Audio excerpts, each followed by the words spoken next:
Hi, diddly ho, Poocasterinos. This is your main man, Carlos. Charlos. It's my internet name. Charlos is my internet name. Yeah, I mean, I usually go by Charlos on the internet. And a friend of mine, Jersey, made fun of me for saying that to an Uber driver. I was like, "Oh, Charlos is my internet name," and she never let me live that down. Whatever. So we're at the end of June. It's June 30th, 2022. I think on my last Poocasst, I said I was going to talk about my time of living in Washington. I lived there for about 2 years. So the story of that is I was dating a girl named Misty, who is a total cunt, a stupid fucking cunt bitch. And I never want to see her again because she fucking sucks. Sorry, my dog made a noise, distracted me.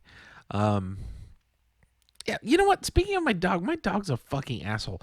I show her so much fucking love. I'm super gentle with her, and she tries to bite me every single fucking day. And they say, "Oh, dogs can sense if you're a bad person." She's the first dog that I've ever met that's been like this with me. Okay, no, I lied. Okay, so my ex girlfriend Tiffany had a schnauzer, which was an angel, and then it's the little dog thing, and she also had a Pomeranian, Yoda, or Ongnyo. I believe Ongnyo means mistress in Korean. That's what they would call her. Ongnyo or Yoda. She would call her Yoda because she like never spoke Korean around me. I think she was like one of those self-hating Koreans. Anyway, so Tiffany had Yoda. Yoda was this mean to me. And same thing. I love dogs so much, and I'm so nice to dogs. But yeah, I would like try to pet her, and she'd be like, and at least Bootsy, my current dog, lets me pet her as long as I don't try to like. I can pick her up too, kind of. It depends. If I pick her up, like sometimes if I pick her up, I always pick her up gently. Sometimes if I just put her down in a certain way, like too fast, like maybe it's like a roller coaster feeling for her, she just tries to fucking bite my ass. Anyway, what the fuck was I talking about? Oh yeah, moving to Washington, that cunt Misty. Um, I wouldn't call Tiffany a cunt. She's cool, kind of. Like I'd never date her again, and I don't want to ever see her again. But more power to her. She got married like a month, or engaged like a month after we broke up. I was like 19, so that was like a long time ago. It doesn't matter. I'll talk about her on some other podcast. Oh, I need to have like a girlfriend podcast. That'll be cool. Anyway, moving to Washington, I was dating a girl named Misty, and her middle name is Blue, and which is my favorite color, sadly. But Misty, we were broke. We wanted to have a change in our lives. We were both living at home. Her with her mom, who was like an alcoholic fucking piece of shit and a total cunt. Also, like mother, like daughter. The cuntresses. And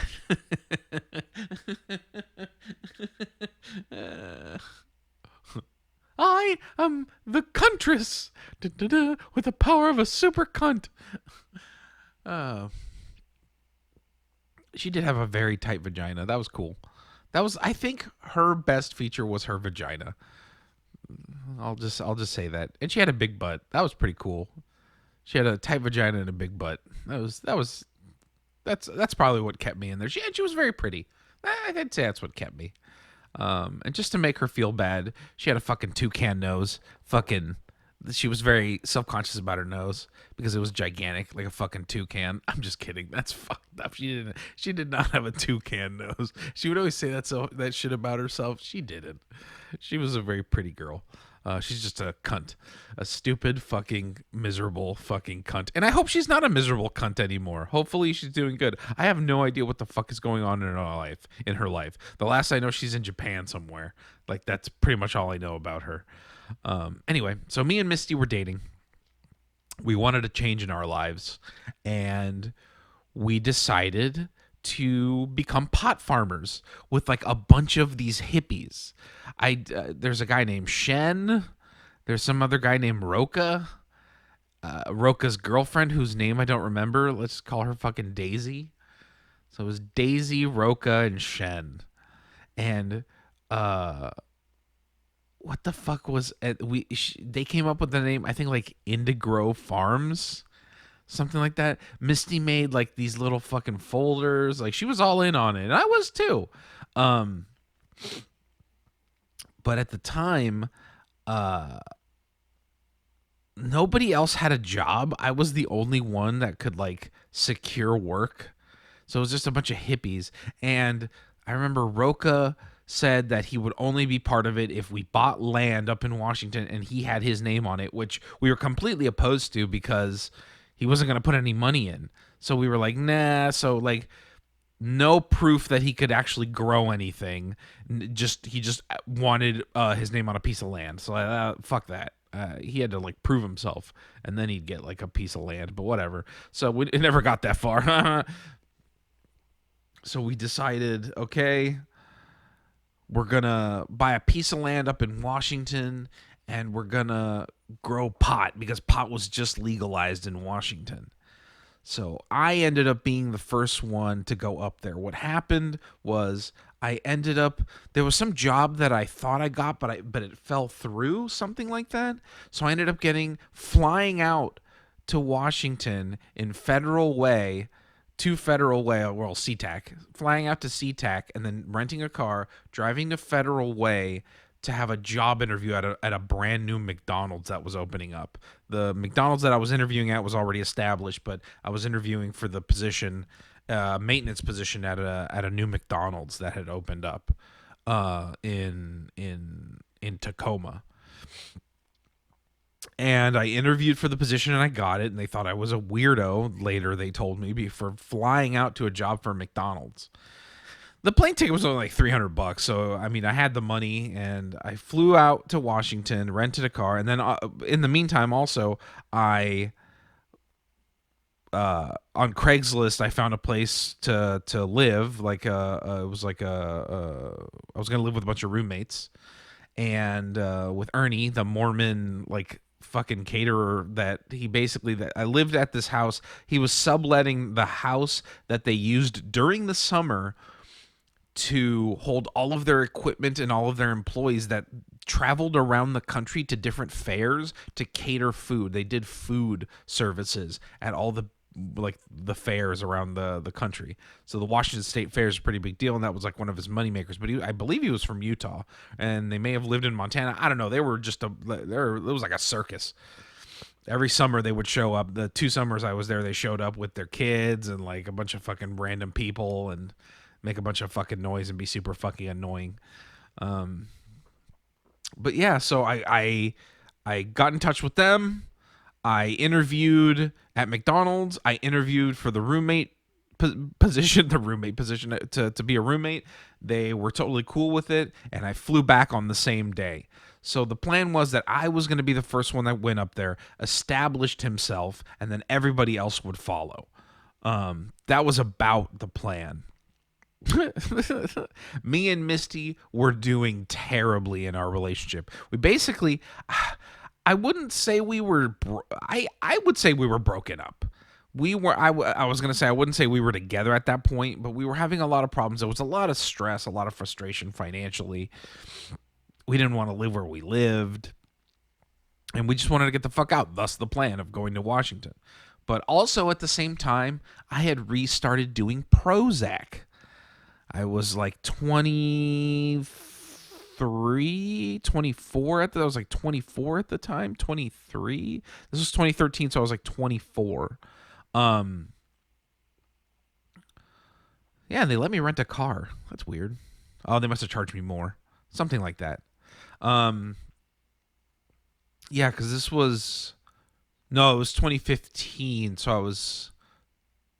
No, because I came back in 2015. Yeah, it was 2013, so I was 24 at the time. Might have been 20.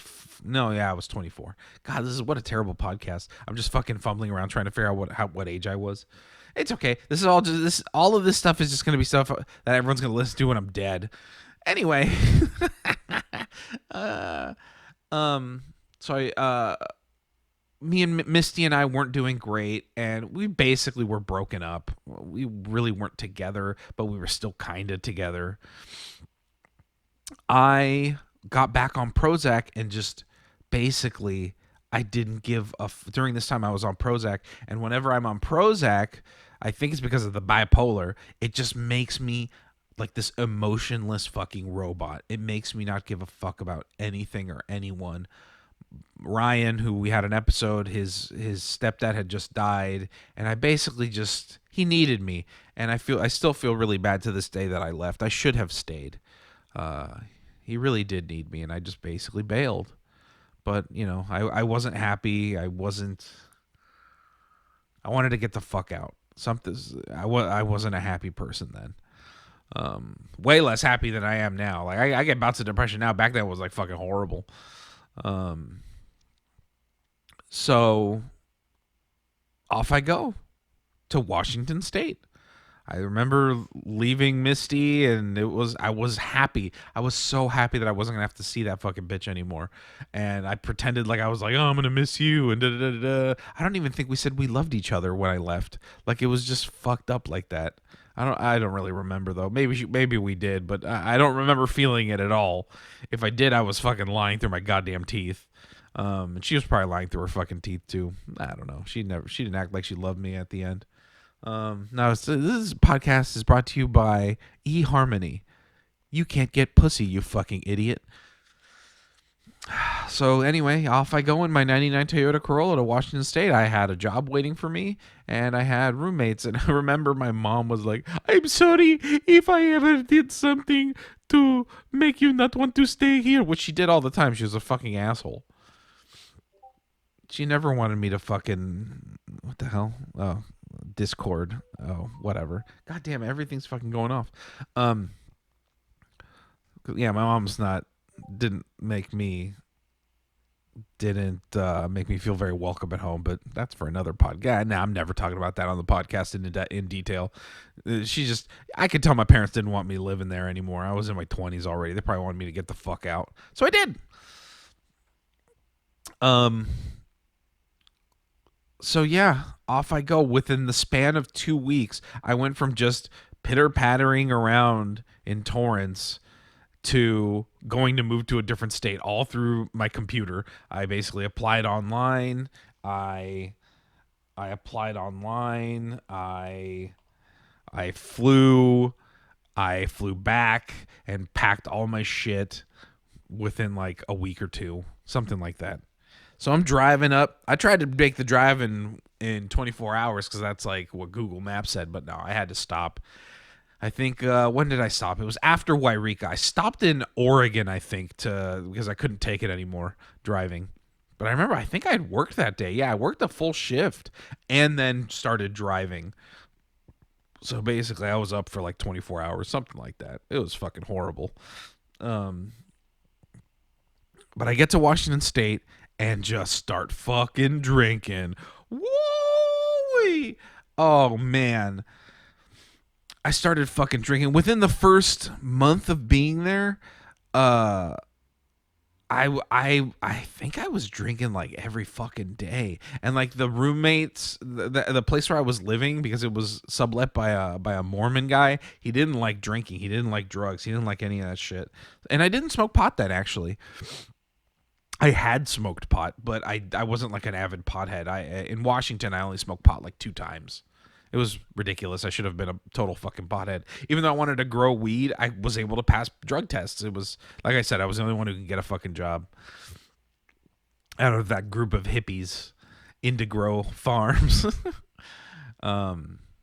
So then I spent drinking, and it was fucking so much fun because I didn't really get hangovers. It was just fucking great. I had, I think, like a week off, basically just to settle in, and then I started working at McDonald's. Within like another week, 2 weeks after that, I was already, I think, yeah, by that point, I was already dating somebody. Her name was Sam. Sam, I met at McDonald's, and she was this girl who she was really cool. When I met her, she was cool. She liked Supernatural a lot. She was like a, pardon my crude language, but like a Tumblr faggot, because she was bisexual. So like she was like a Tumblr person. That's kind of mean. I shouldn't say Tumblr faggot. That's not nice. But I mean that's just kind of like how I describe her. She was like a bisexual, avid Tumblr user. Um, it's very un PC, and I apologize. It was the style at the time. Um,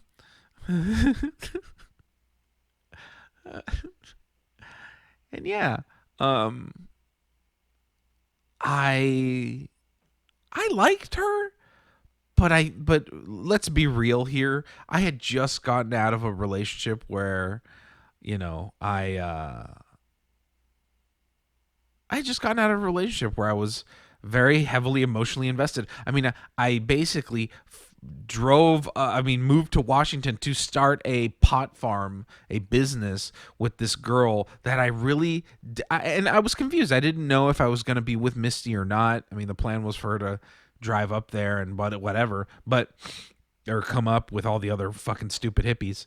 But, I found this girl and I was like, you know what? Fuck this. So then I had a rebound. So then I started dating Sam, and that went okay for a while. And then I think she started cheating on me. Um, she very similar situation to Misty. She was living at home, hated living at home, and hated working, and she just wanted someone to just buy a bunch of shit for her, because I remember calling her out on that. I was like, I know who you want to date. You want to date someone who just buys a bunch of shit for you, and so you don't have to work. And she just didn't answer me. She just kind of blankly looked at me. She didn't look mad. She just kind of looked like, yes, that's what I want. It's one of those read people kind of things that I surmised. But whatever, that was her deal. That's what she wanted, and that's cool.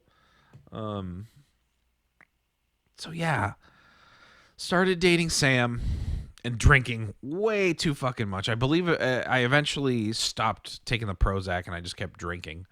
Oh my God. And that's when my cigarette habit fucking took off. This podcast is brought to you by cigarettes, the best thing in the world. I was smoking at least a pack a day. Speaking of which, give me a moment.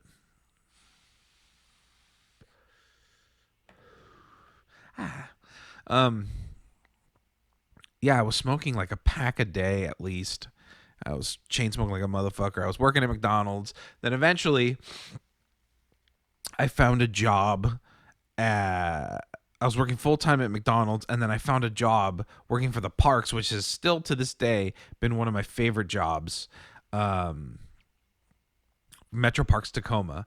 They were fucking awesome. Uh, they Yeah, I was like a janitor, maintenance custodian, maintenance assistant there, and I got to like just clean a bunch of stuff and like repair stuff on occasion. That job was fucking cool. The Point Defiance was a really cool park where I got to work at. But anyway, I dated Sam for a while, worked at McDonald's for a while. I actually ended up, I technically quit from McDonald's, but on my last few days that I worked at McDonald's, there was a buzzer that they installed in the back door. And what they would do is they would make you clock out in the back for your break and then make you walk through the entire restaurant. And without fail, you were on your break and they would always make you work. Like, oh, go put down those fries. Oh, go get those hash browns. Oh, go put that order out. They always fucking did that. And I thought it was totally unfair. So what I did was, I asked one of the supervisors for their keys. I unlocked I turned off the alarm. I undid the screws, cut a bunch of wires to make it seem like the alarm was still working, but I basically disabled the speaker. And then I super glued the screws, put super glue on the screws, and then put them back in. So then basically you couldn't fucking open it without completely destroying the fucking thing. So that it would look like it was turned on, but you could leave out the back. And I got ratted out by one of the supervisors. I think Taya was the one that ratted me out. Which I don't appreciate, but whatever. She was scared she was gonna lose her job or something. Well, that's fine. That was my adventure at McDonald's, dating Sam. I don't remember how long I dated Sam for because I dated her on and off the entire time, the entire 2 years that I was there, from 2013 to 2015. Sam is also the one who gave me my first sexually transmitted disease, my first one, and chlamydia. So basically, she was we were on off kind of thing. She was banging some dude and then banging some other dude eventually. I think she was banging like two dudes while she was banging me, something like that. But one of the dudes had chlamydia, gave it to her, and then gave it to me. More on that later. So anyway, that was after Rochelle, by the way. So if Rochelle ever listens to this, I got chlamydia after you. So dated Sam, we broke up the first time. Then I was working at a place called American Spray, which was totally fucking awesome too, and Metro Parks Tacoma at the same time. I was working at both of those places.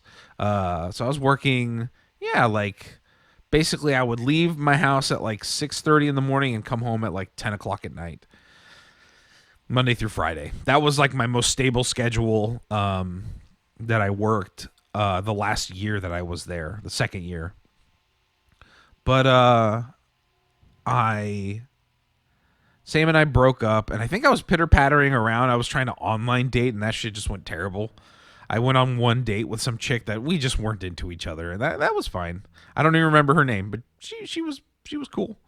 I wasn't into her, she wasn't into me, whatever. So then, still drinking a lot. Still not smoking pot for some reason. So when I first, this is totally out of order. When I first started dating Sam, I remember Misty and I would call Misty drunk all the fucking time when I first got up to Washington. I'm sorry, I'm going out of order. And I would start quoting Pulp Fiction. Big Kahuna Burger. That's that Hawaiian burger joint. And she would go, please don't start quoting Pulp Fiction. You're going to start being mean to me. And I don't remember what I said to her aside from stuff like that. Because usually when I would start quoting Pulp Fiction is when I would just devolve into some kind of monster, I guess. Yeah, it was probably best that we didn't keep dating. Carlos was not mentally okay then. So anyway, so I remember having a sober conversation with Misty, and I told her, yeah, I'm already dating someone else. I didn't think we were going to get back together. And she just fucking lost it on me.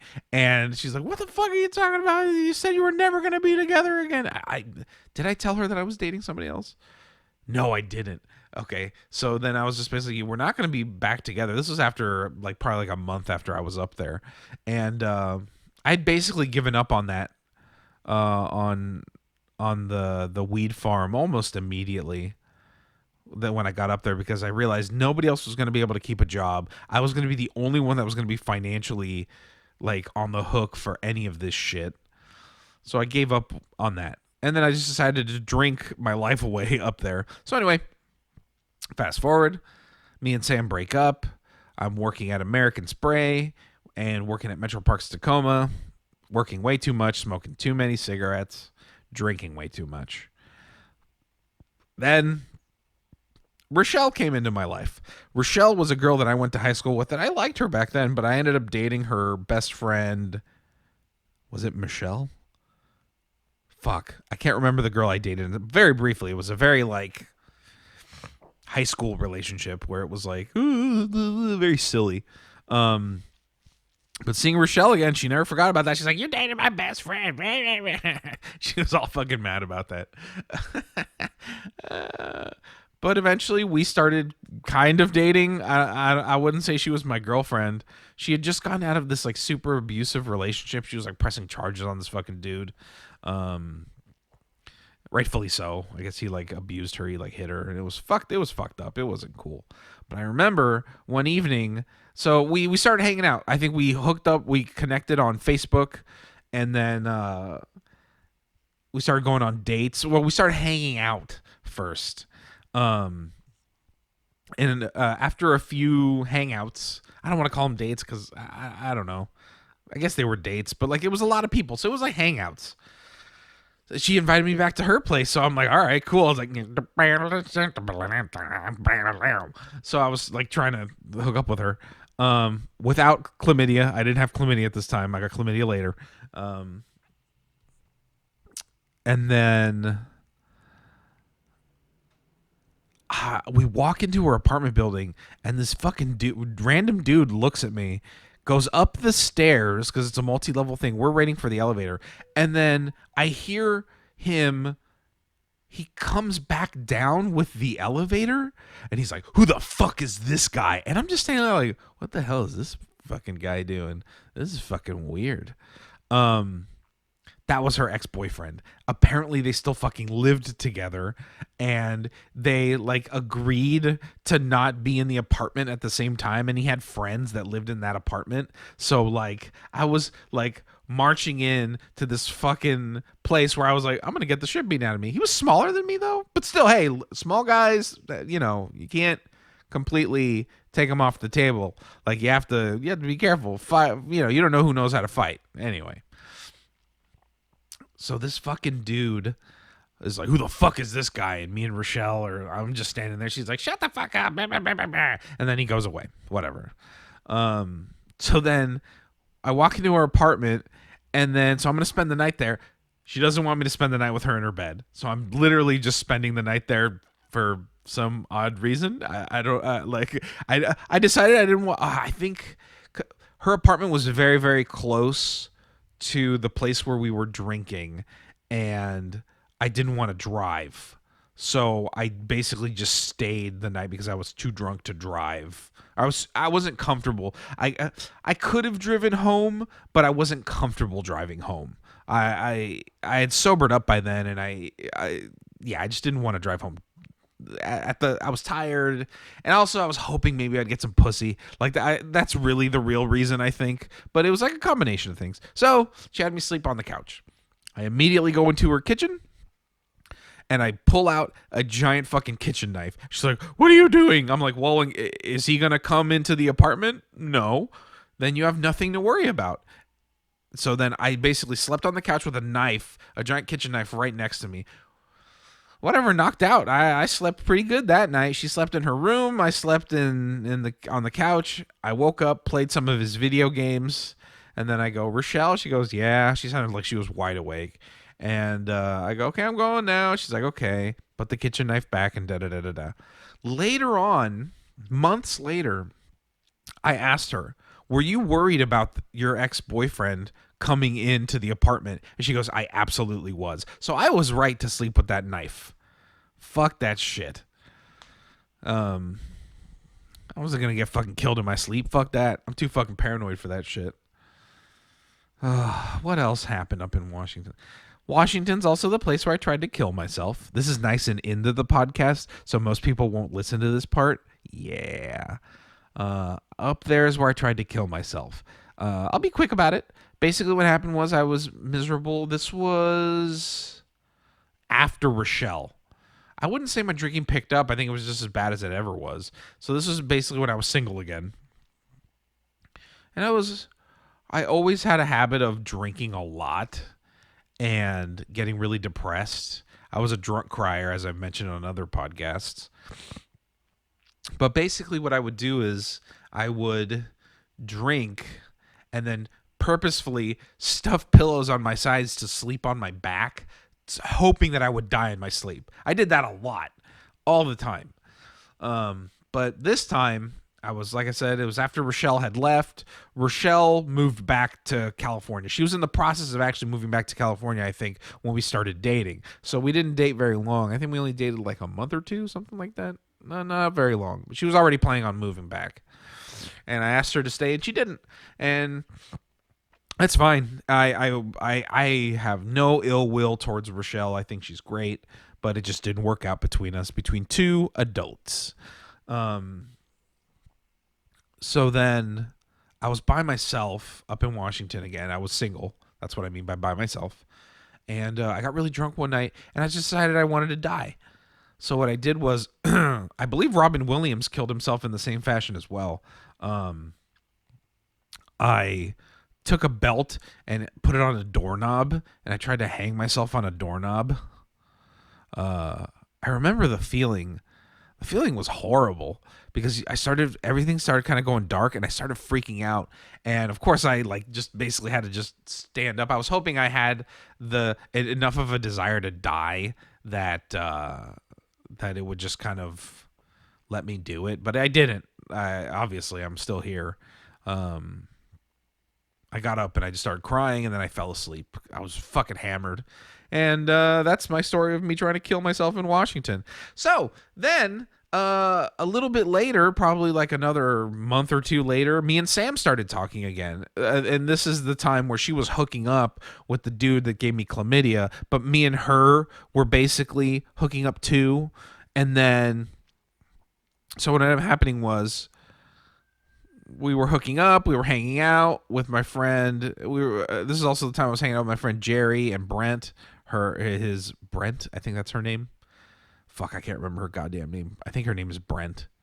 Yeah, Brent is her name. It's a girl. Jerry and Brent. I would go over to their apartment all the time and drink, and he was in the army, and he was like a fucking cop, narc. He was a military cop, which I wonder how he's doing. I do miss him. I haven't seen him in a long time. Brent too. I hope she's doing okay. So eventually Sam was like, oh, and I knew we weren't together, and I knew she was like hooking up with somebody else, but eventually she ended up saying like, I pick you or something like that, like some weird thing like that. Like she picked me, and then we basically got back together again, but then I was already wanting to leave. So then the way I broke up with her was telling her that my car didn't work anymore. Marie gives me endless amounts of shit about this. She'll be like, oh, is your car going to break down and then you're going to break up with me? So basically told her that my car broke down and I couldn't go over to her house anymore. And, one fucking crazy thing about Sam, her parents would have orgies in their basement while they were home. Oof, that was fucking sad. That's why she wanted to get the fuck out of the house. But I didn't have the money. She couldn't live with me. There was like a rule that partners couldn't live in the place where I was living, and I didn't make enough money to be able to work 40 hours a week. I was working probably 60 hours a week. I was working 65 hours a week. Fuck me, I was working a lot. I was working 65 hours a week. And that wasn't sustainable for me anymore. I basically spent 2 years working like a monster or like a fucking maniac. So I couldn't live like that anymore. So then I broke up with her, said bye to all my friends that I had made, like Riley and Reese and all of them, and Alex, who I kissed in the mouth. I feel really bad about that because he didn't want me to kiss him in the mouth. I was really drunk, and I fucking stuck my tongue down his throat. That's not nice. I wouldn't do that now. I'm sorry, Alex, if you ever listen to this. That poor guy looked mortified when I fucking kissed him on the mouth. But yeah, and then after that, I came back, and this was 2015 now. So from 2013, all that shit happened. 2015, came back to California. Back to good old Torrance, living with Ryan and his mom. And not too long after, met my heenie, Marie, who I'm still with today in 2022. Unfortunately, I gave Marie chlamydia. But here's the thing. Okay, so when I left Washington, Sam was blowing up my fucking emails. Like, you're a piece of shit. You're just like your father. You're a failure. You're a fucking piece of shit. Fuck you, fuck you, fuck you. And then I get one, please read this. It was a barrage of emails, and I kind of read them, but it was all the same shit. So I finally read one that's like, hey, you should really read this. This is serious. So I read it, and she's like, hey, I tested positive for chlamydia. Now, I came back and got an STD test, and it came out negative because I had some issues going on down with my wiener, and I wanted to make sure I didn't have an STD, and I didn't. It ended up, I thought it was just like an infection of some kind. This is fucking disgusting. Brought to you by Vagisil. You can put it on your cock too. So I was like, okay. So then the doctor that I saw said, okay, everything's negative, but it seems like you have an infection. So we're just going to give you some antibiotics. They gave me antibiotics. Everything cleared up. Good to go. Like a year later, so before the year later, took the antibiotics. Told Marie everything. I'm like, hey, she's telling me that I have chlamydia, or that she has chlamydia, but I got tested when I got back before we hooked up. This was like a month or two after I had come back. And I tell Marie, this is all the fucking stuff that Sam is saying. So I don't have chlamydia. I got tested. She's like, okay, cool, whatever. Keep hooking up. Obviously, we've been together forever. And then like a year later, she gets an STD test just for fun. And it comes out that it was a false negative, and I did give her chlamydia. So, yeah. Sorry, honey. I'm so sorry I gave you chlamydia. Chlamydia us. What you have, I have, because we're one. Oh, fuck. So, yeah. That's my Washington story. I tried to kill myself. I got chlamydia. I drank too much. Huh. I guess those are the main highlights. Rochelle and Sam. Then that other Tinder date girl. What else? What else happened? Briefly worked at the Washington State Fair. My roommates were really cool. Keegan was cool. April was mostly cool, except I think she stole money, my first rent money, according to Ernie, who was the landlord. Yeah. I had too many hot dogs. I had a roommate. What the fuck was her name? Lauren? I had too many hot dogs. That's what she sounded like. So yeah. Came back, got with Marie, gave her chlamydia. We're still together now. I love her very much.